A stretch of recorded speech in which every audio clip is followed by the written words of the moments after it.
Welcome to the Sober Podcast. I am your host, Jamie Brickhouse.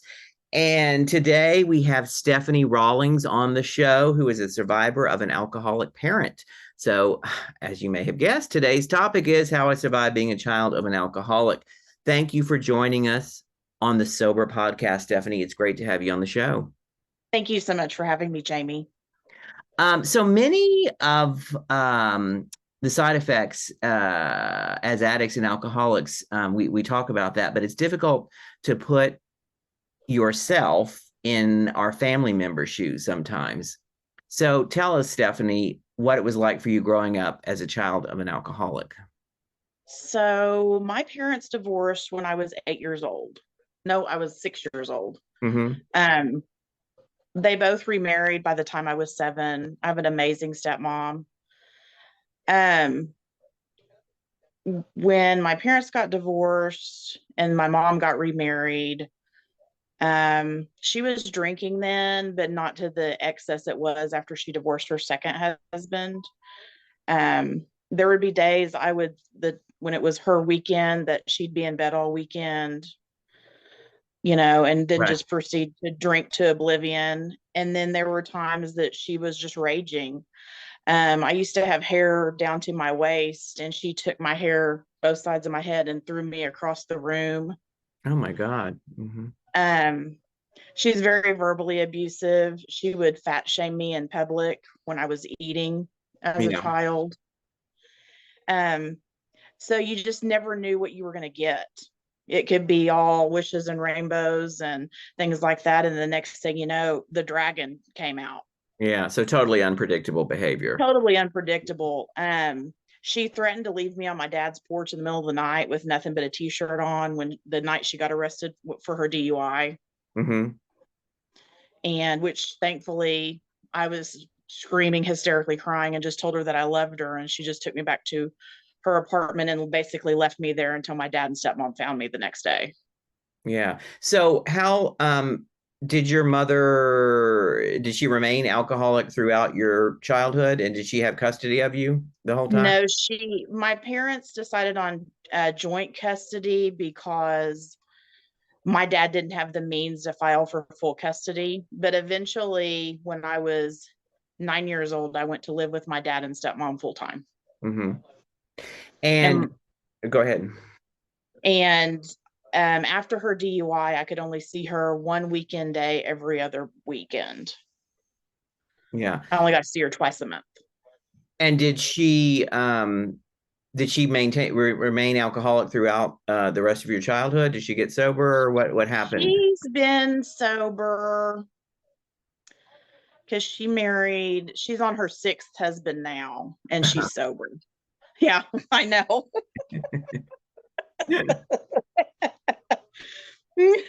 Let's all laugh together. That's right. Good for She her. got sober. She got sober, I think, with her 5th husband. I think he was church going and she became church going. Mm-hmm. But her behavioral things, she has alcoholic tendencies even being sober. Yeah. If that makes sense. Yeah, it's interesting that you say that. When I was in rehab for my alcoholism, and in this program, there was a lot of 12-step stuff, but also a lot of therapy. And I had one-on-one with a counselor, and one of the books he suggested I read was Adult Children. It wasn't the Adult Children of Alcoholics, their main book, but it was another self-help book based on that. And I thought he was talking about my father, who was a drinker and probably an alcoholic, but not abusive, and not he didn't have the serious consequences. He was a slow and steady. Right. But when I read, but my therapist knew, suggested, because he knew my stories at this point about my parents and my adult childhood. And when I read it, I related more to my mother, who was not an alcoholic, but she could be a rageaholic, and she was extremely loving and stable, and together, because she wasn't a drinker, but there was that unpredictable behavior and some of those patterns. And when I told him this, he said, "Well, that's actually why I was telling you to read it, because I had some serious mother issues, which he knew at the time." Mhm. So interesting what you say about your mother after being, sober, still exhibit. And and when you're not like, well, when you get the DTs coming down off a binge drink, or however long you've been raging drinking and functioning. We were at a TGNY one weekend. I was with her, and her hands were shaking so bad she couldn't hold on to anything. Mm-hmm. And Sure. she had gotten an ashtray. I don't know why she needed one, because she's still a smoker. And it shook so bad that she dropped and broke it. Yeah, yeah, You know, they're definitely. I mean, I had that. I had that at the end of my drinking. yeah, That, she's like hanging but onto the cart, and and I'm just like, and here I am, this kid trying to hold it all together to get her through this shopping experience. wow. And trying not to say the wrong thing to get berated later for something I didn't even know I did. Right, right. Did it have an impact on how you view alcohol or approach your own use of alcohol if you drink? Yes. Yes, it does. Very much so.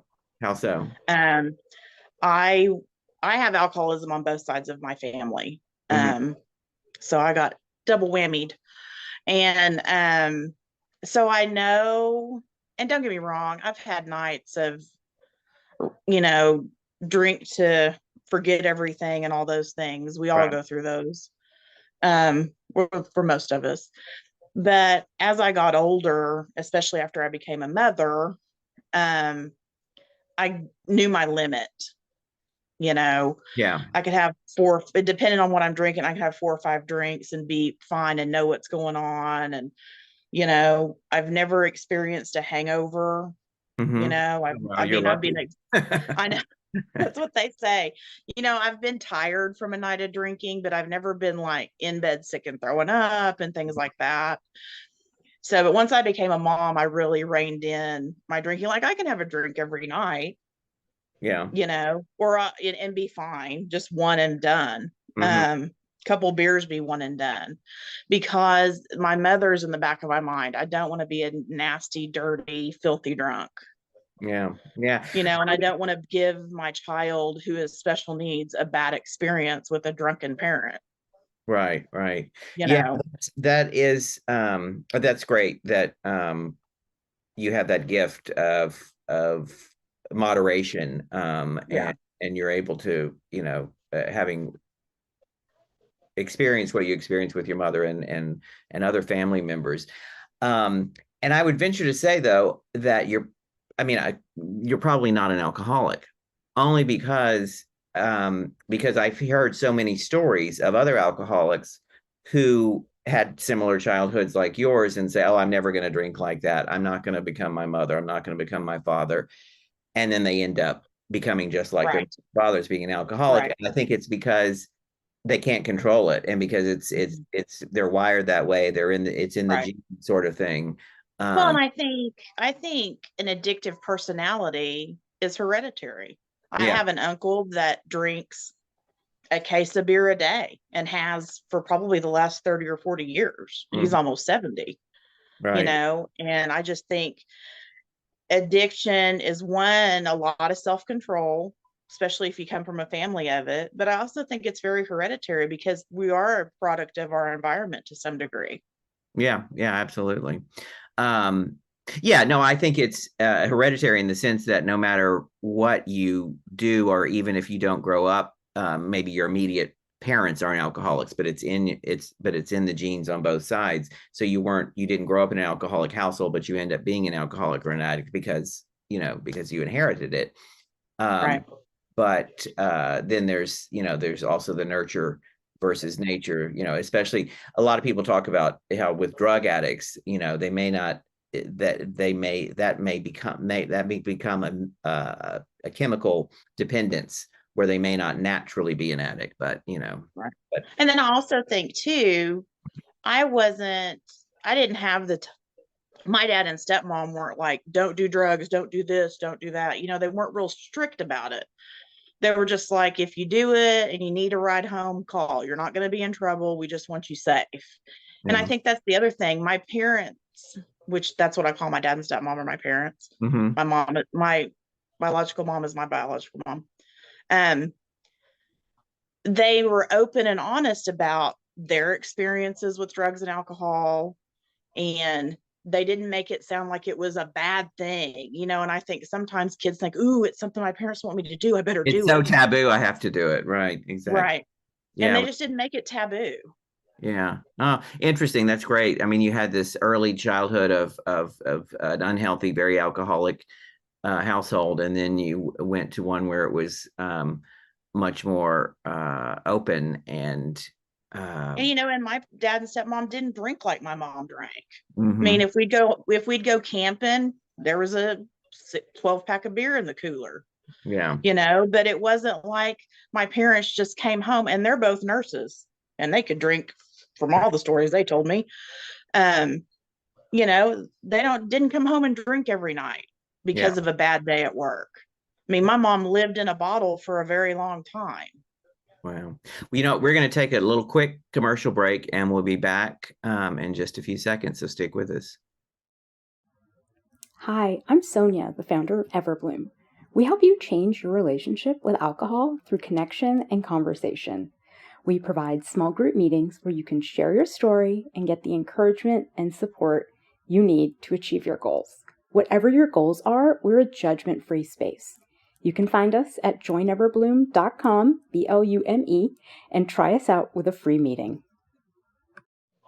And we are back talking to Stephanie Rawlings. Have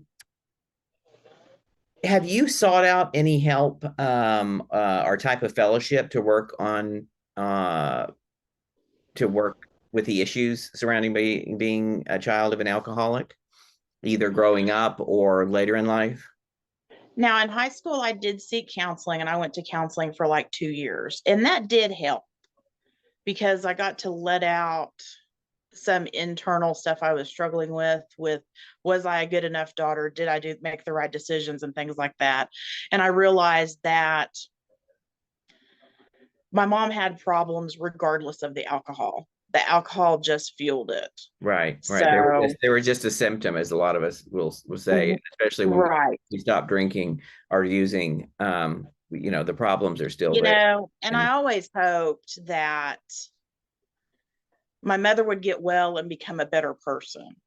mhm, Well, my mom got sober, but she's still not a nice person. mhm. And I just had to come with some acceptance of that, Right, right. you And know. and the counseling that you had in high school, what was that? What kind of was it? Just with a So therapist I or? went I went to my high school counselor saying, "Hey, I'm not dealing well with life." Mhm. My mom's kind of a big effect because at that time we were on speaking terms. I haven't seen or spoken to my mother in 10 years.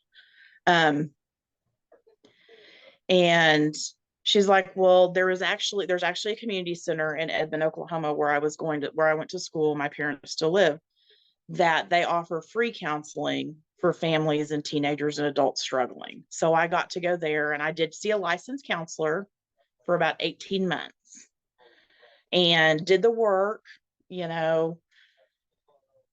It did And change my what kind of perspective. work did they have you do? What was the So we did a lot of program? visualization Mhm. where I would think of an image that if that um invoked any feelings I had towards my mother or about my mother, and then I would have to draw it or color it out. And I did that several times, and those drawings got progressively more graphic. Yeah. Um, did a lot of worksheets on feelings. Sometimes she would hand me a chart and tell me, she's like, give me 5 words of what of the emotions you're feeling or have been feeling. So I would do stuff like that. And it also gave me the tools to recognize if I was feeling a certain way, what I needed to do, and things to think about to get me out of that mood. So if I was feeling melancholy or down, think of things that were positive to Mhm. influence my attitude change or to make me in a better mood or be a nicer person. Yeah. And did Just you stuff like that. yeah, yeah. And did you also come to that understanding, which I know I've heard a lot of adult children of alcoholics talk about, when they get to that point where they realize it's not their fault? Right. It wasn't my fault. It was never my fault. You Yeah. know,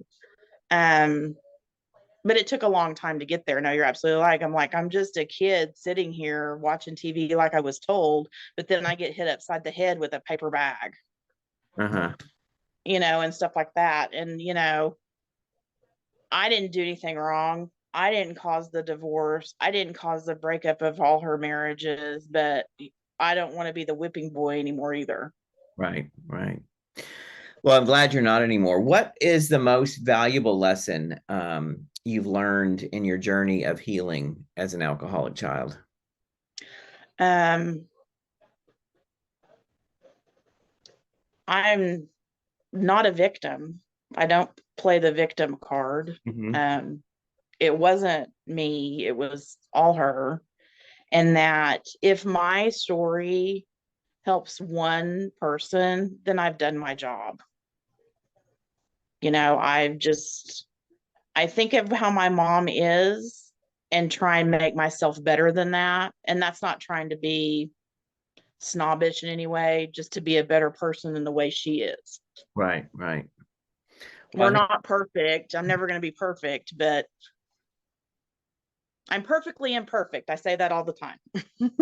That's beautiful. That's a beautiful lesson, and it's a great way to end. And I also know that just to our listeners, I have used the programs of Al-Anon and ACOA, Adult Children of Alcoholics, both to deal with my issues of my parents, my father's drinking in particular, but also in dealing with other people's behaviors that I can't control and that are affecting me adversely. So and that's another big thing too that people need to learn. You can't control how somebody's going to be or act.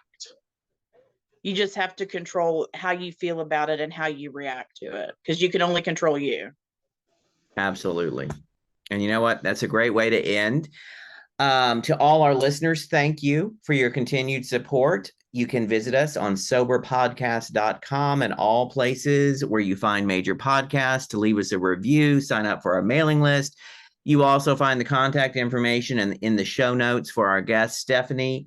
And I'm your host, Jamie Brickhouse, where you can find me every day on TikTok, where I tell a true story in high heels.